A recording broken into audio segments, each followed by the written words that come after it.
খুলেন বাইজিদ বোস্তামির কিতাব, পড়েন, ওটা মোতালা করেন। ওটা রাত্র পার হয়ে যাবে যেদিন বাইজিদ বোস্তামি 5 লক্ষ খ্রিস্টান পাদ্রী যার হাতে মুসলমান হয়েছিল, 5 লক্ষ এক বৈঠকে। স্বপ্নে দেখা হয়েছিল, সমস্ত পাদ্রীদের মিলন মেলা ছিল। স্বপ্নে আল্লাহ দেখাইছিলেন যে বাইজিদ আজকে এদের পোশাক পরে ভিতরে ঢুকা যা, আমি কিছু করতে চাইতেছি। একবার, দুইবার, 3বার স্বপ্নে দেখছেন। তারপরে ভাবছেন যে ওই পোশাক পরবো তো পরবো কি করে। তা আল্লাহ বলছে বাইজিদ পরানে হেফাজত করবো তো আমিই করব। যা পড়। ওদের পোশাক পরা ভিতরে ঢুকা গেছে। সবচেয়ে বড় পাদ্রী যখন স্টেজে বসছে তো তার চৌকি, তার চেয়ার হেলতে শুরু করছে, মুখ বন্ধ হয়ে গেছে। তো বাইজিদের সমস্ত পাদ্রীরা বলছে আপনি আমাদের পোপ, আপনি আমাদের বড়, আপনার থেকে আমরা জ্ঞান পাই, আমাদের ভিতর আলোকিত হয়, আপনি মুখ দিয়া কথা খোলেন না কেন, বলেন না কেন। তো পাদ্রী বলতেছে বলবো তো বলবো কি করে, এখানে একজন মোহাম্মদী আছে। বলবো তো বলবো কি করে, এখানে একজন মোহাম্মদী বসে আছে, যার কারণে আমার চেয়ার হেলতেছে, আমার মুখ বন্ধ হয়ে আসতেছে। সমস্ত পাদ্রীরা বলছে দেখা দেন, গর্দান উড়াইয়া দিব এক্ষণ। বলছে না, জুলুম আসছে বিদায় এটা কোনো দোষণীয় না, এই জন্য গর্দান উড়াইয়া দিবে এটা হয় না। আমি একে পরীক্ষা করব, যদি এ পাশ করে তাহলে ছেড়া দিব, আর যদি পাশ না করে তাহলে আর গর্দান উড়াইয়া দিব। 62টা প্রশ্ন করছিলেন। 62টা কয়টা? কয়টা? কয়টা? 62টা বলার সময় আমার কাছে নাই, একটা বললাম 62টার ভিতরে। বলছিল কুকুর ঘেউ ঘেউর ভিতরে কি বলে। 62টা যখন পুরা বলা দিছেন তো জিজ্ঞাসা করছে আমি সত্য বলছি। তো পাদ্রী বলতেছিল সাদাক্তা, তুই সত্য বলছ। বলে তুমি 62টি প্রশ্ন করছো, আমি একটার জবাব, প্রত্যেকটার জবাব দিছি, আমি তোমাকে একটা প্রশ্ন করব, জবাব দিবে? বলে পড়ো, করো প্রশ্ন। বলে আকাশ আর জান্নাতের চাবি কি? আকাশ আর জান্নাতের চাবি কি? বড় পাদ্রী চুপ হয়ে বসে গেছে। 5 লক্ষ পাদ্রী ধরছে যে 62টার জবাব দিছে, আপনি একটার জবাব দিবেন না, তো দিবেন না কেন? বলছে আমি জবাব জানি, দিলে তোমরা আমাকে মানবে না, মানবে এটা আগে বলো। বলছে অবশ্যই, আপনি আমাদের বড় পোপ, যা বলবেন আজকে তাই মানবো। বলে জান্নাত আর আকাশের চাবি হইল লা ইলাহা ইল্লাল্লাহ মুহাম্মাদুর রাসূলুল্লাহ। 5 লক্ষ একবারে মুসলমান হয়েছে ওই বাইজিদ বোস্তামি রহমতুল্লাহ আলাইহির হাতে। হায় হায়, আবু হানিফার জানাজা দেখা 90,000 খ্রিস্টান মুসলমান হয়েছে। জানাজা দেখা, মুর্দা দেখা। ইমাম তাইমিয়ার জানাজা দেখা 50,000 খ্রিস্টান মুসলমান হয়েছে। আহমদ ইবনে হাম্বল রহমতুল্লাহ আলাইহি জানাজা দেখা 60,000 খ্রিস্টান মুসলমান হয়েছে। শুধু শুধু আহমদ ইবনে হাম্বল রহমতুল্লাহ আলাইহি বলেন নাই, আমাদের জানাজা আমাদের সততার প্রমাণ। আমাদের সততার প্রমাণ হলো যে আমরা যে সত্য, এটার প্রমাণ হলো আমাদের জানাজা। 60,000 খ্রিস্টান মুসলমান হয়েছে মুর্দা দেখা। জিন্দা অবস্থায় কতটি হয়েছে আল্লাহ জানে। তো যেটা আমি বুঝাইতেছিলাম ওইখানে আছে কুকুর কি বলে বলো। প্রথম শুরু করছে 1 বলো যেটার 2 নাই, 2 বলো যেটার 3 নাই, 3 বলো যেটার 4 নাই, 4 বলো যেটার 5 নাই, 5 বলো যেটা 6 নাই, 6 বলো যেটা 7 নাই। এরকম 62টা প্রশ্ন করছেন। 62টা প্রশ্নের জবাব দিছেন বাইজিদ বুস্তামি রহমতুল্লাহ আলাইহি। আর বাইজিদ এমনি হয় নাই। ওনার আব্বা ছিলেন না। কাহিনী আমি অন্যদিকে চলে যাব। আমরা তো ছেলে পেলেকে বানাইতে চাই না, মাও আজকে বানাইতে চায় না, বাপও বানাইতে চায় না। আমরা বানাইতে চাই দুনিয়ার এডুকেটেড।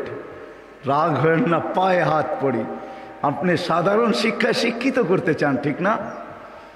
জেনারেল শিক্ষার মানে কি? ডিকশনারিতে কি লেখা আছে জেনারেলের অর্থ বলো?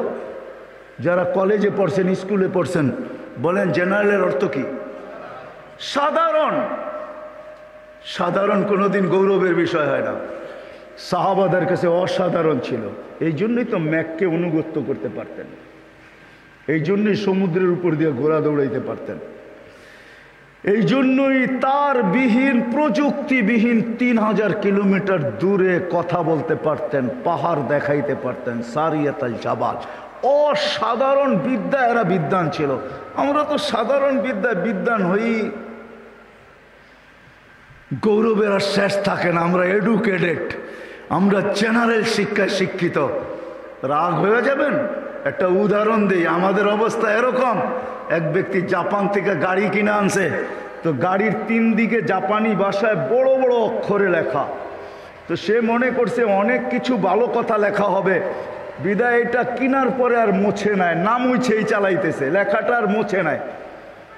একটা ক্রেডিটও তো আছে, ঠিক না? সামনের গ্লাসে তো লেখা যায় না, 3 দিকে লেখা, এটা চালাইতেছে। তো কোনো জাপানিজ আসছে বাংলাদেশে, তো ও আরেক গাড়ি দিয়া যাইতেছে, তো দেখতেছে ওই লেখা গাড়িটা সামনে দিয়া যাইতেছে, 3 দিকেই লেখা। তো মুস্কি মুস্কি হাসতেছে। তর্জমান জিজ্ঞাসা করতেছে, তুই হাসিস কেন? কই সামনের গাড়িটা দেখে হাসি। কয় কেন, কি এটার ভিতরে? কয় যে 3 দিকেই তো লেখা, ও মোছে নাই কেন এটা? কয় তা তো বলতে পারবো না, ও এটাকে ক্রেডিট মনে করছে, জাপান থেকে লেখা আসছে, এত সুন্দর লেখা, এটা মুছার আর কি দরকার? আমি চালাই না, আমার মতো লেখাওয়ালা গাড়ি তো বাংলাদেশে একটাও নাই, ঠিক না? একটা বাবতও আছে, ঠিক না?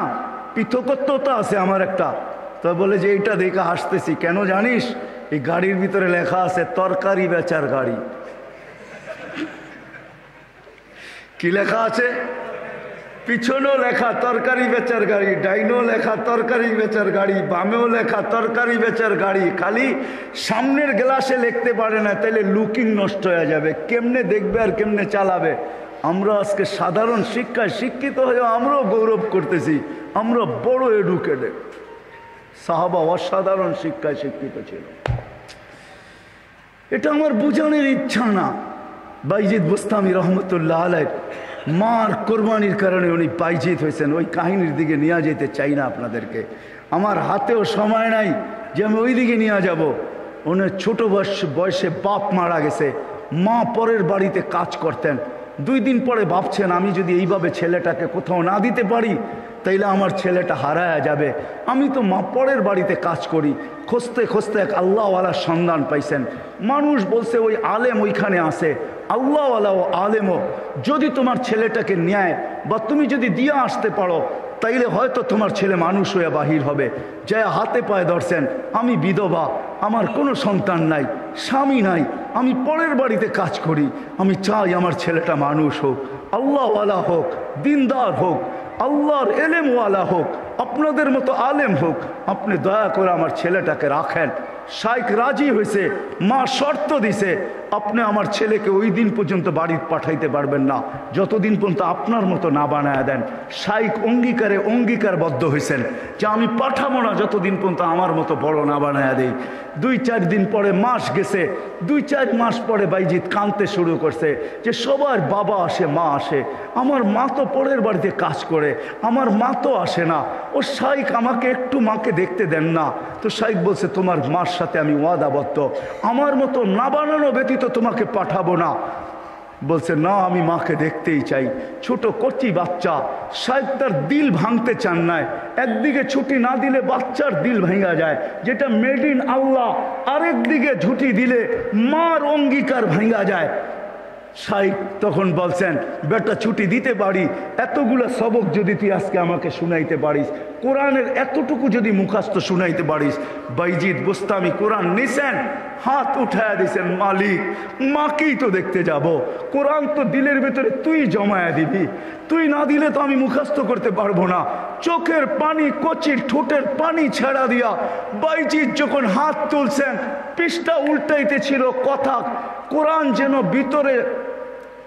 ভিতরে যেরকম আমরা আমাদের মোবাইলের ভিতরে নেই, ব্লুটুথের মাধ্যমে, শেয়ার হিটের মাধ্যমে, হোয়াটসঅ্যাপের মাধ্যমে সে পৃষ্ঠা উল্টাইতে ছিল, কোরআন তার ভিতরে গাঁথতে ছিল। যতটুক সবক শাইখ দিছে এর চেয়ে বেশি যায় বলছে শাইখ রেডি হয়ে গেছে। বলছে তুমি এটা মুখস্থ করলা, তো করলা কি কইরা?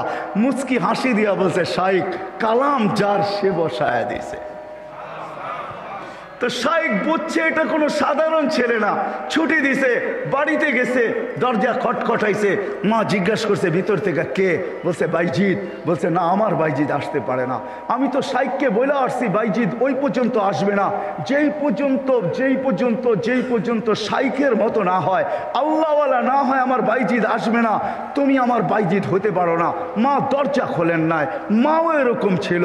এই জন্যই তো বলে মা যদি ফাতেমা হয় তো সন্তান হাসান হুসাইনি হয়, মা যদি ফাতেমা হয় তো সন্তান আব্দুল কাদের জিলানি হয়।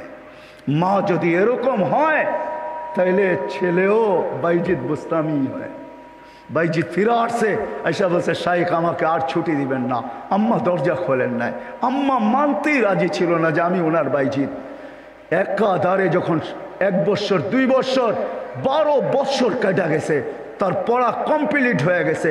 18 বছর বয়সে যখন শাইখ বাইজিৎ বুস্তামি উপনীত হয়েছেন, পড়া কমপ্লিট, রাত্রে তাহাজ্জুদ পড়তেছেন, সেজদায় যখন কাঁদতেছেন, পড়া কাঁদতেছে, শাইখ ঘুমাইতেছে, আল্লাহর রসুল স্বপ্নে আসছেন আর আয়সা বলতেছে ওঠো বাইজিৎকের কাছে যাও, তোমার মাথার পাগড়ি বাইজিৎকে পড়াও, আমরা বেলায়েতের পাগড়ি বাইজিৎকে আজকে পড়াইতে চাই। বাইজিৎকে বলো সে যেন কাজ যায় শুরু করে।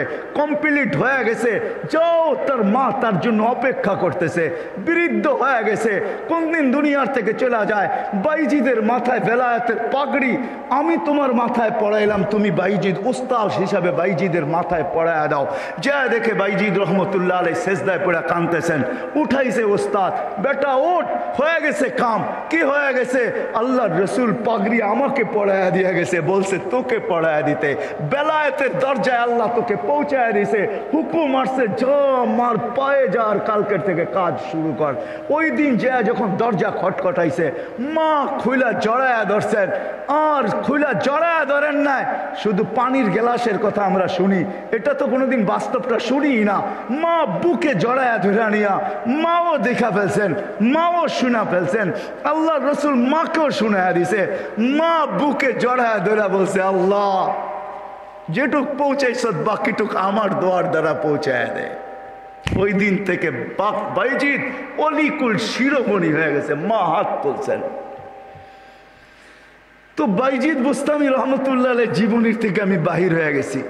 ওনার জীবনী পড়া দেখেন, কুকুর পর্যন্ত আমাদেরকে সতর্ক করে চলে যেতে হবে, থাকা যাবে না, কেউ থাকবে না। হায় হায়, আমরা যাত্রী, যাত্রা আমাদের চলমান। আজকে আসি কালকে থাকবো না, কিন্তু নিজেকে প্রস্তুত করে নিয়ে যেতে হবে, গুছায় নিয়ে যেতে হবে, বানায় নিয়ে যেতে হবে। যুবক তুমিও তোমাকে বানায় নিয়ে যাও।